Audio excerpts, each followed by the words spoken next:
very well. Good to see you. I'm sorry to hold you up. No, that's fine. Okay. How are you? Actually, Michael Young. Michael, how are you? Pleasure. You've got all sorts of interesting reports that I'm not sure I want to hear about.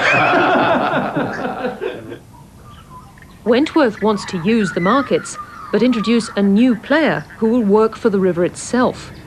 The idea is that government creates a trust to buy up water which will stay in the river as environmental flow.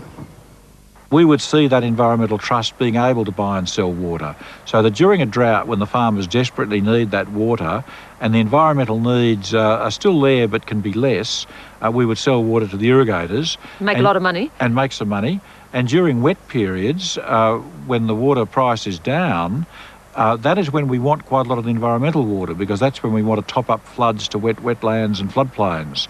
So in any sort of reasonable market use, this could well be self-funding within a decade.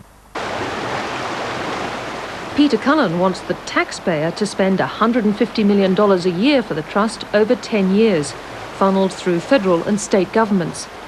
The trust would pay farmers for their water, and that's far cheaper than the $3,500 a megalitre compensation some irrigators want.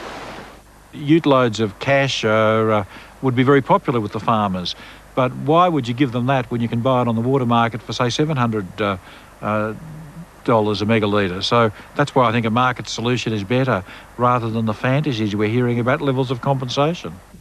If this all sounds too good to be true, Tim Fisher says it is. There aren't enough sellers in the market. It'd probably take the best part of a century to get enough water to do anything useful with. It could inflate the price of water, it could annoy a lot of people. There is a balance required between the rate at which you can get water and whether you distort the market. I just don't think we ought to be playing or experimenting with the Murray like that. If done properly, the Wentworth reformers believe the trust could deliver for the river where bureaucracy has failed. In my view, we should start the journey, and we should be recovering 100 gigalitres a year for the environment, and over the next 4 or 5 years we'll be able to work out when is the best place to stop recovering that. But we should make a start rather than have endless procrastination.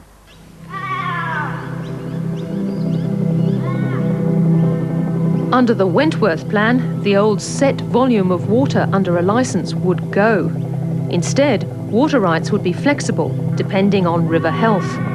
A licence would mean a proportionate share in the whole system, where the river's needs are set aside first, then the rest allocated. We've come here as Europeans with a European legal system and European ways of life that are well adapted to surviving in the Northern Hemisphere, but they have no place in Australia.